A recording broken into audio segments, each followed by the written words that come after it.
Dr. Rajat Kumar Kujur to give the welcome address and introduce the guests.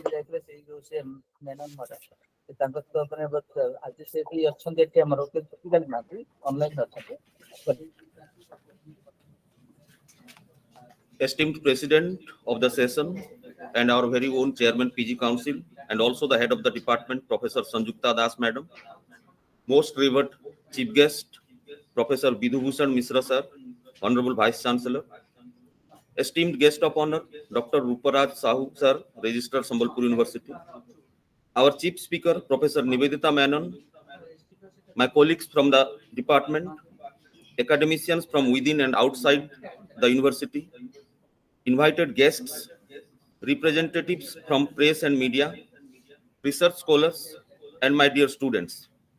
I deem it a privilege to welcome you all to this national seminar on rethinking political culture in India.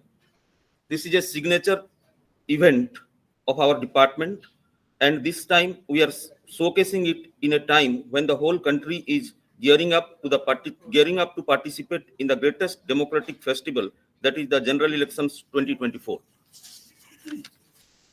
It's my honor to welcome our esteemed chief guest, Professor Bidhubhushan Misra Sir, to this event. In fact, I must say it's because of his vision and dynamic leadership today Sambalpur University is growing up and up in the academic ladder. Sir, you have always been an inspiration to all of us, and we could organize such academic event because of your faith and confidence on us. I am very much delighted to welcome our guest of honor, Dr. Ruparaj Sahu, sir, to this national seminar. Sir is heading the administration of this university, but he has always put the academic culture at the top in his agenda. An able administrator and also a prolific writer, Dr. Sahu is a rare combination of talent, virtue, and acumenship.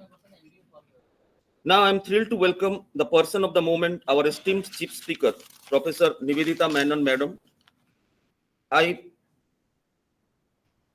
mean it will be overestimating myself if I dare to introduce Professor Menon, because she needs no introduction. But I will just share a few things with you about her, which I know being a fellow JNUite. Nivedita Menon is a professor at Center for Comparative Politics and Political Theory, JNU. A prolific writer, Professor Menon has authored a number of books and research papers. Her recent book is Secularism as Misdirection, Critical Thought from Global South. Professor Menon is also an unorthodox speaker of great repute who dares to speak on topics which are very close to humanity. I must share it with you that Professor Menon has always been a voice to the unspoken and a vision of the unseen. Ma'am, once again, I welcome you to this national seminar. How can but I forget to welcome our president of the session, but I don't dare because she herself is the host of this event. I must mention it with all my gratitude that this event has become possible because of the financial, academic, and moral support extended to us by our Honorable Chairman PG Council, Professor Sanjukta Das Madam. With these words, I once again welcome all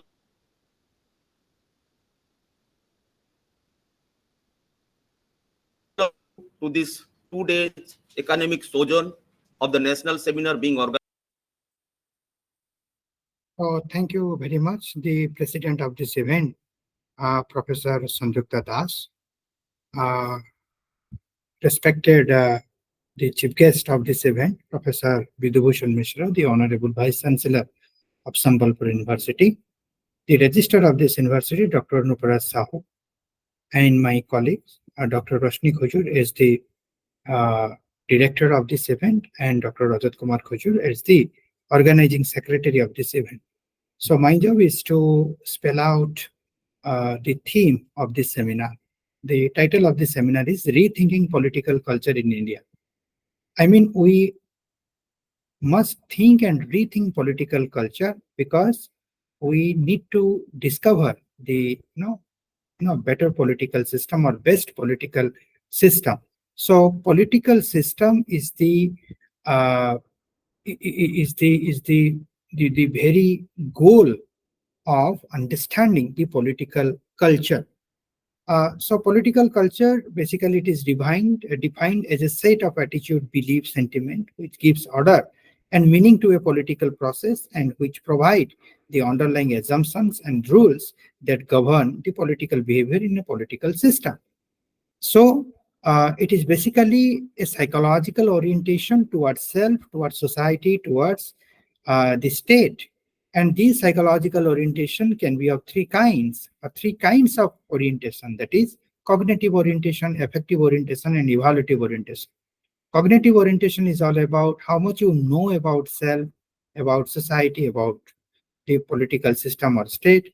The affective orientation is all about how much you feel about self, about society, about state. And evaluative orientation is all about how much you evaluate yourself, uh, then the society, then the state. So it is primarily an output of social, economic, and other variables. To analyze the political culture in any country, it requires the knowledge of the quality and strength of the political system of that country.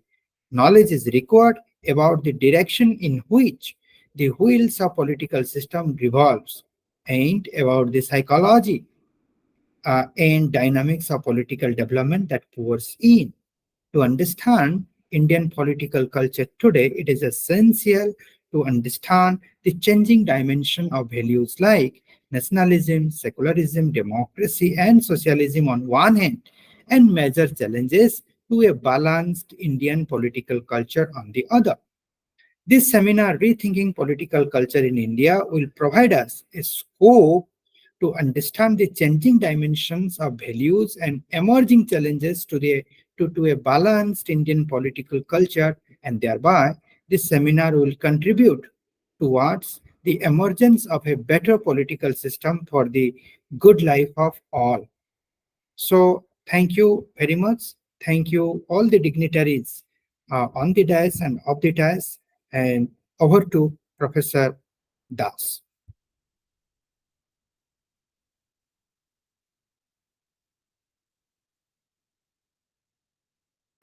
Faculty members, students, and research scholars, and the media friends.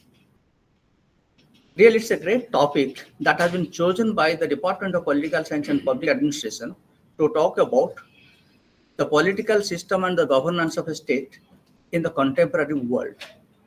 And in the beginning, when our anchor has introduced that a happy life is a good life, the other also a good life is also a happy life.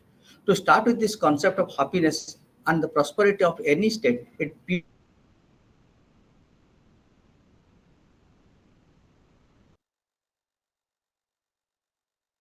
purely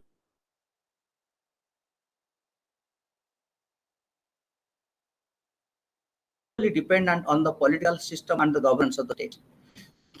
Being a student management, I think growth and progress of any country ultimately leads to development of the society when it includes all the members of the society, even the poorest of the poor.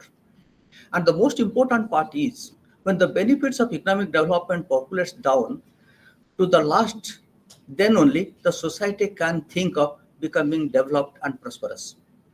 The second aspect I'm talking about, in this system of governance, obviously, the relationship between the individuals, among the states, and between the countries, and everything is precisely defined by the political will and their governance and their strategy. If the neighbor relationship is not good, nor also we are something like pro-democratic or pro-progressive, what will happen to the country when it is not like that? There are two different views. One side, when you talk about a strong governance system, like the example of our neighboring country, China, with a communist party at the helm, or the other side, we talk about the democracy that happens in our country. There are two different views you can see. Who should, or which one is good and which one is not good? It's a big controversy, because we can't say that democracy is the end of, or not also this communism also the other end. So these are something like pro-left and pro-right you can put in terms of that. Pro-left precisely talks about something like socialism. Pro-right precisely talks about something like open market and economic development. But which one is the best path? It is time to decide only. When we talk about India, India has adopted both the systems. It is a socialistic democratic country. At the same time, it has also adopted open market economy system. With an open market economic system, naturally, the fruits of development will populate to all. Even if we talk about socialism, we have seen very recently that Soviet Union has failed because of the extremism that happens inside. Because socialism is always against something like wealth creation and like that. Wealth can be distributed only when wealth is created, and for which we need to have an open market system where we must give more emphasis to this business communities or to the business, so that they can create wealth, and ultimately that wealth has been created by the business world to be distributed among all the individuals of the society. Means the benefits of economic development will ultimately reach to the poorest to the poor in the society. This is one way we think. The second, we think in terms of educational system, because education is primarily responsible for bringing changes in any society.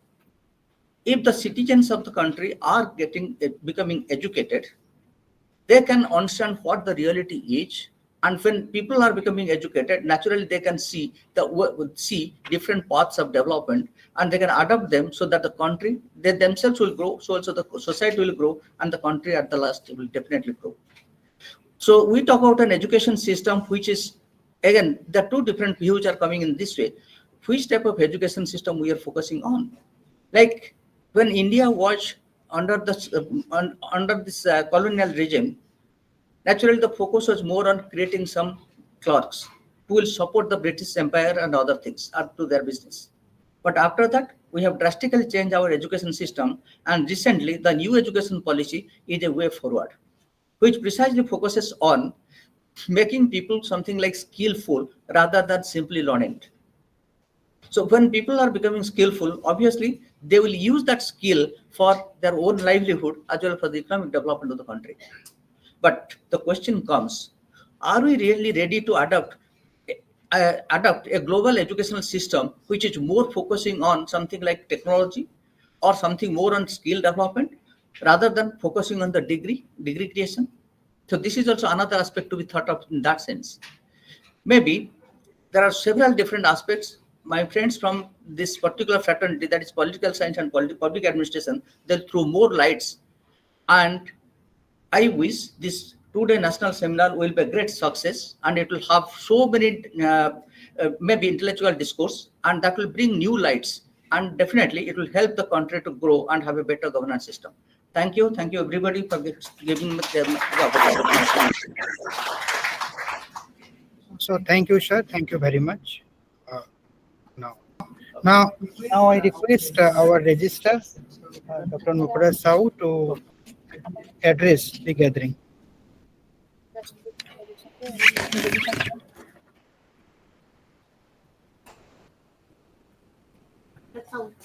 সেটা থেকে হচ্ছে internet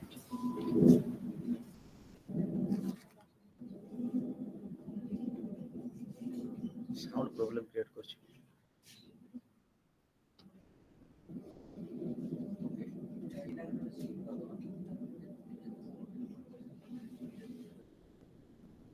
সেটি sound করতে পারছে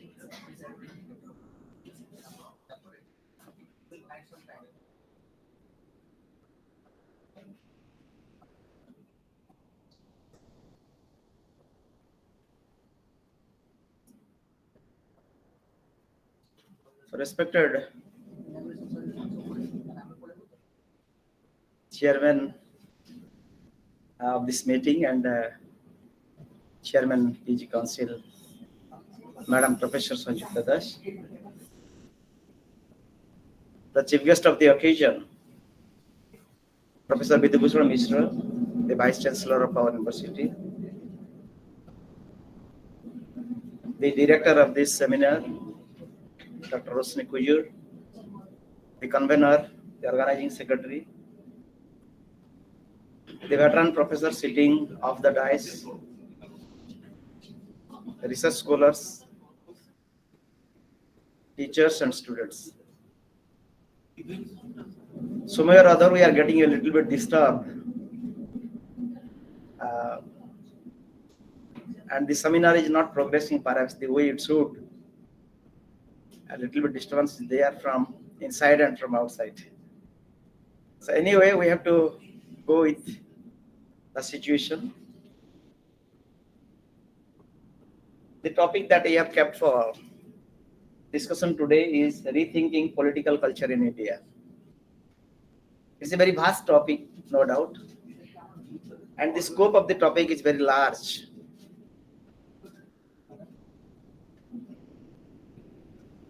If at all we want to discuss on the topic that has been kept today, we have to get back to the past and we have to think of the multicultural background of our country. When you are going to talk about the political culture, we have to think about the socio-economic, religious, and historical culture of the country also. Because we cannot talk about a culture, we cannot think about a culture in isolation. The reason is that almost the culture, any culture, when you talk about, it's interrelated and there is interrelationship between different cultures. When we are talking about the political culture in India, I'll invite you to look into, to get back to the 19th century at least. I'm not telling you to go back much longer. But if we think about the 19th century, the situation that was there in India, and it was a specific century where no other century has that remarkable achievement, like giving birth to the greatest personalities of this country till date. If you start from Arvind, from Rabindranath Tagore, Mahatma Gandhi, Patel, Tilak, Raman Maharshi, and many others, Ramakrishna and Vivekanand, all of them, they belong to 19th century India. And the century is very vital and remarkable, significant from this point of view that it had given birth to so many veterans, the important religious thinkers, the veteran freedom fighters, the historians, the literatures also.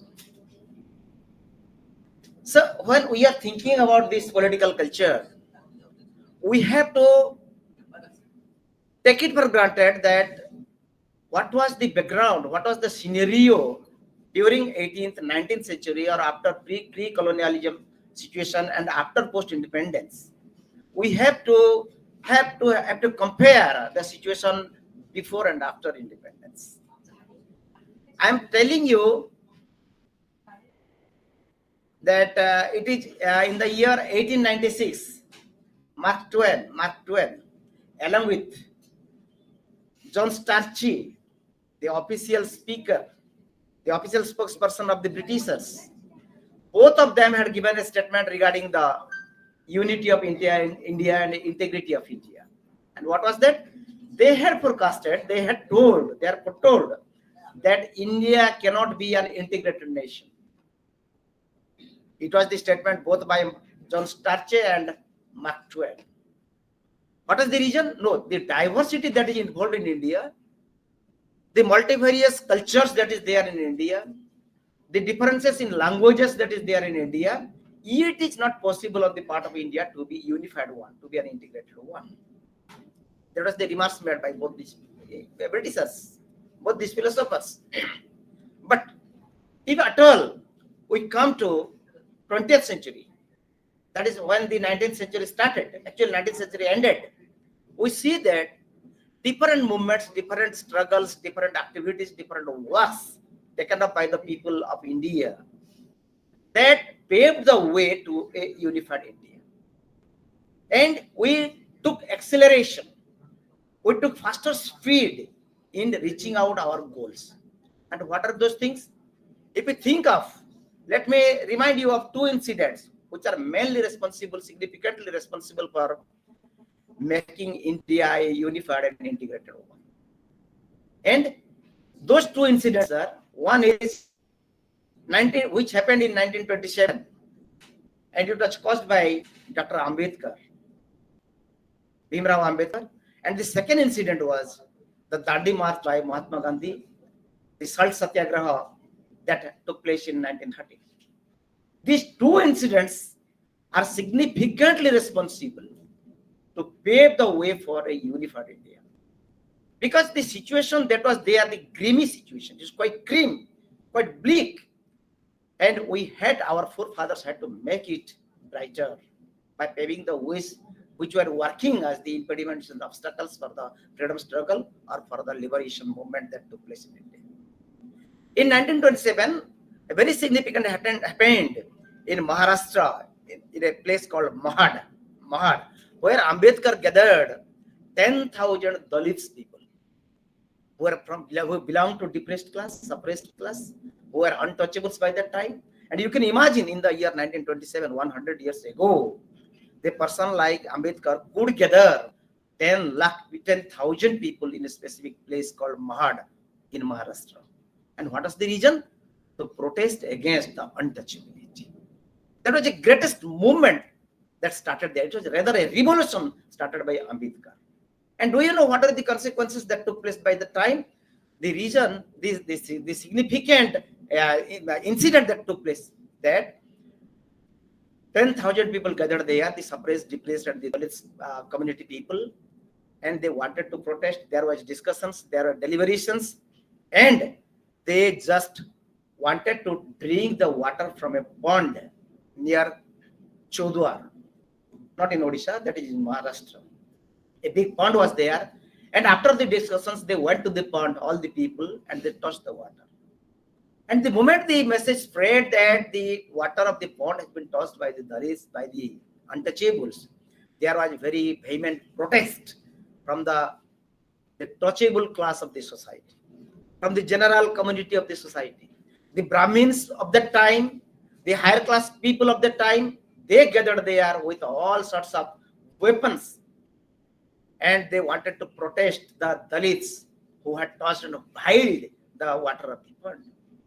And do you know what did they do? They just gathered cow milk, they gathered cow dung, and they collected 108 pots of water to rectify the vial that was made by the Dalits, to make it purified.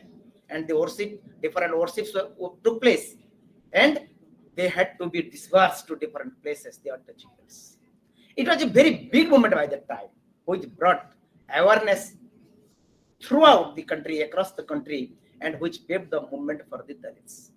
So we cannot exclude these cultural activities from the society, these historical activities. If at all we are taking into consideration regarding about the political culture, we have to take the historical culture, the religious culture of the country, what was there during that time, including the economic, socio-geographic culture. We cannot think of a political culture in a segregated manner, in an isolated manner. The next thing that took place is Dandi March, the Salt Satyagraha in the year 1930. It created a havoc among the Britishers. Gandhi went, after traveling 15 days, went to Dandi, and he violated the Salt Satyagraha.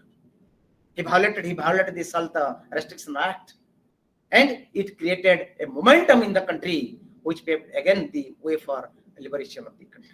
These two incidents are basically are attributed for the cultural growth, for the political cultural growth of the country during that time. Then, if at all we think of a time during the Second World War, during the Second World War, when it started in the year 1939, and we are under the British subjugation, during that time, the veterans of the freedom fighters of India, they took a decision. 4 opinions were released by the time. There are 4 different statements by the 4 groups of political people. Nehru and Patel, they opined that they should extend their support to the Britishers in the Second World War, provided they promise us for the absolute freedom of the country. This was the opinion of Nehru and Patel. Then Subhash Chandra Bose told that we must take the support of Germany and Japan, and it is the right time to fight against the Britishers vehemently. These are the opinion of Subhash Chandra Bose. And Aurobindo told that we should extend unconditional support to the Britishers. And there was another opinion by Gandhi, who told, no, let us cooperate, but in a non-violent manner. So these are the four opinions that were there during the time during the Second World War to extend support to the Britishers. These opinions, though they differed, but it provided us the incentives, it provided us the points to go for the liberation of the country.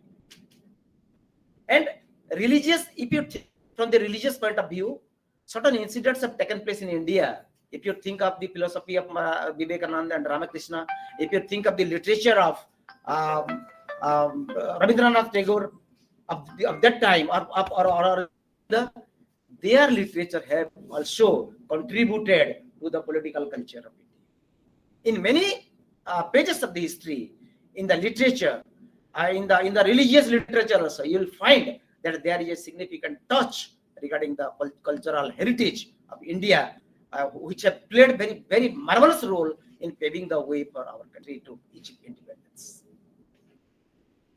If we think of the time, I'm telling you about the religious conglomeration that took place during 1960. All of you have heard about Vikram Sarabhai Research Center, which is located in Thumba, Kerala.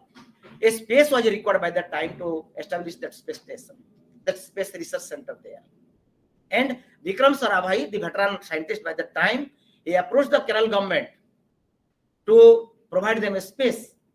But the Kerala government, the political government, they refused that, they cannot. And Vikram Sarabhai asked for the place near the equator, where the magnetic point is very stronger, which is very conducive for establishment of a space center.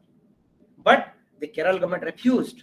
And they told that you have a space nearer to equator where you will get your objective fulfilled if you approach the father of the church.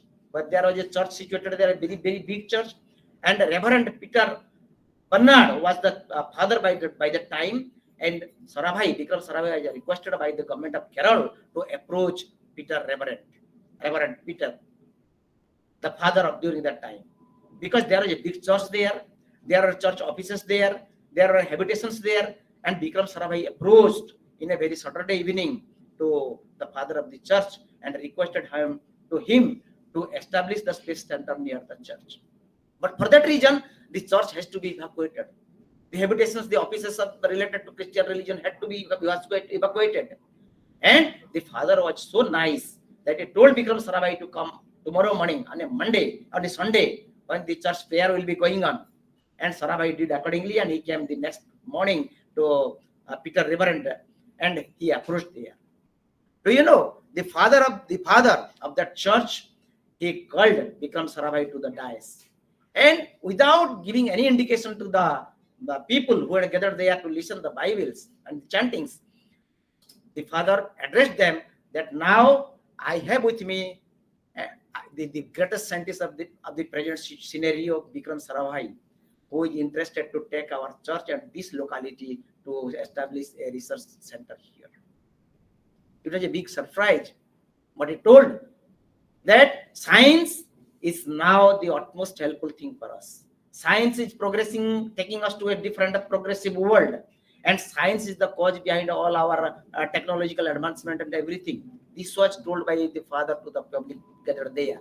And when finally he proposed to sacrifice the church and the locality there near the equator, there came a single word uttered by all, Amen.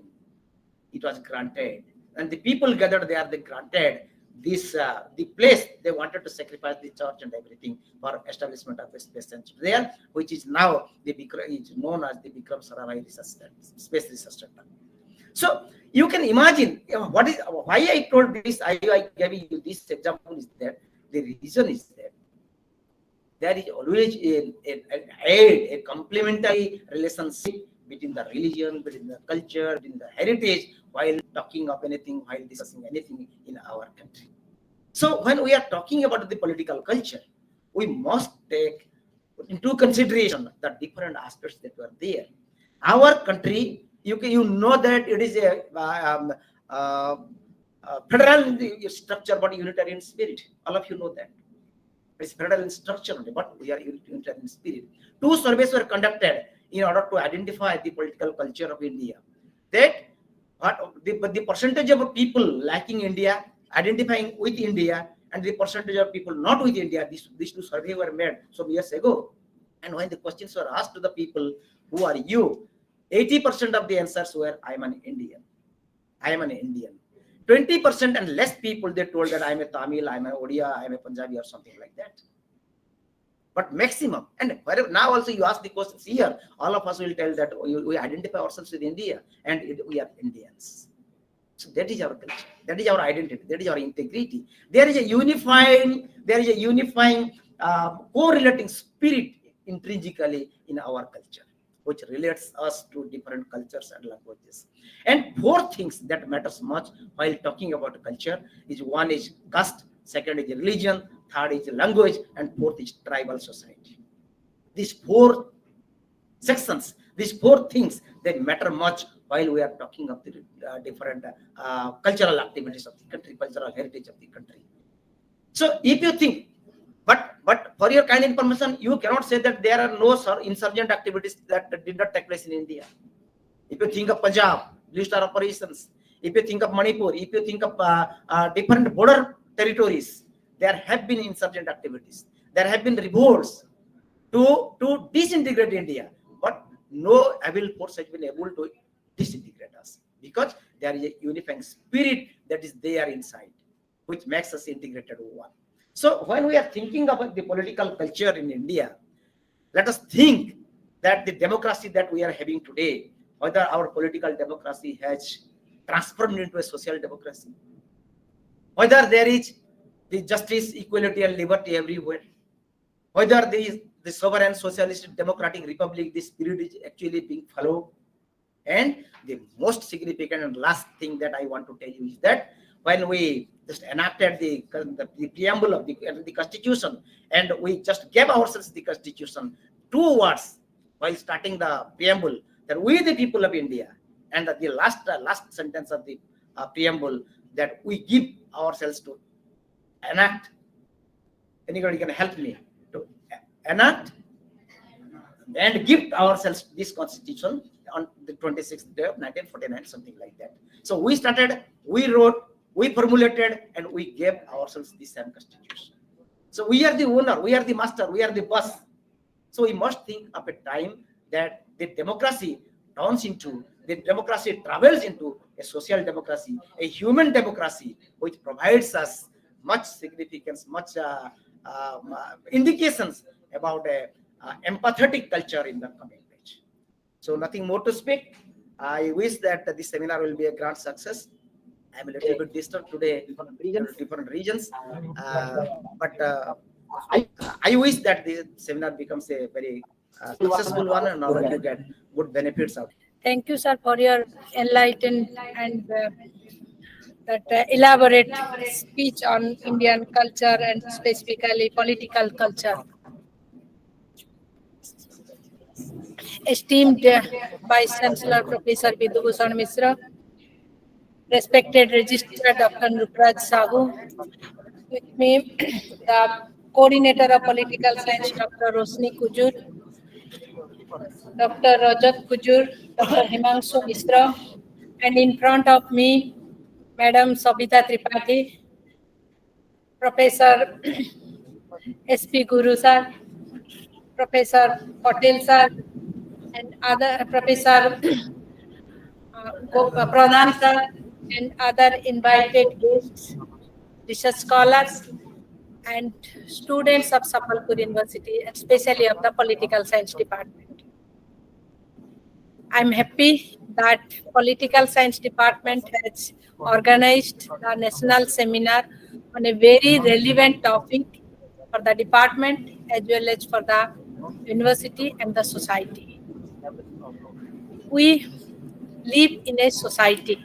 We are a social animal and live in a society where there is governance, rules which help us to achieve our well-being. And in that process, There are rules, regulation, which of course restrict us, but at the same time, which help us to achieve that goals. And over time, we have accumulated and accustomed to different types of cultural practices, norms. If we see the political culture, we see there are different types of political culture like that parochial political culture, subject political culture, and participant political culture. In that participant political culture, what we find, each one feel that he is participating in the process and his participation can contribute for the that is decision making, and is also ready to accept the difference, and if the majority opinion is against his opinion, he is ready to accept that difference with dissent. So always there is a scope for accepting the different opinion and resolution on the basis of the majority decision. So that way society develops. And in India, we have the rich tradition to accept the difference and to follow the dictums of the majority. We can see even the people's opinion mattered in our history and in our Puranas. We see when we see the Ramayana, that Ramachandra even accepted the opinion of the Rajaka regarding Sita's character, and that the history we know. So we have in our culture, in our history, the acceptance of differences and also the acceptance of the majority opinion. However, we are to debate, discuss different political ideologies, idioms, and in the process we will be growing, and that growth will help us to have a better society. I hope this seminar will have elaborate discussion on this political culture and especially the Indian culture and shaping the Indian society for a better future. So I congratulate and I wish all the best to the Department of Political Science and the organizers to have such a relevant topic for discussion. So with these few words, I stop here and request Dr. Rosni Kujur to propose the vote of thanks. Rosni Kujur.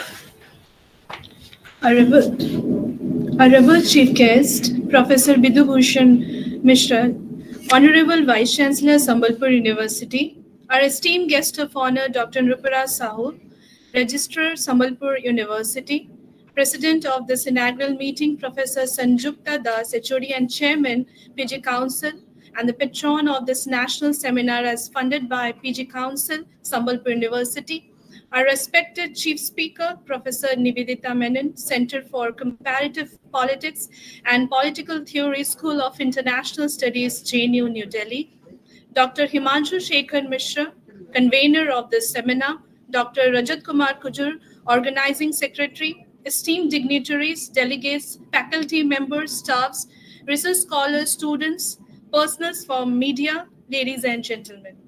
I consider it's my privilege to propose a vote of thanks of on behalf of the department and acknowledge the contribution of all those who have involved making this event possible. A special mention and extend my heartfelt thanks to our Honorable Vice Chancellor, Professor Bidubhushan Mishraji, our chief guest of this occasion, for being the catalyst that stimulated us to do our best.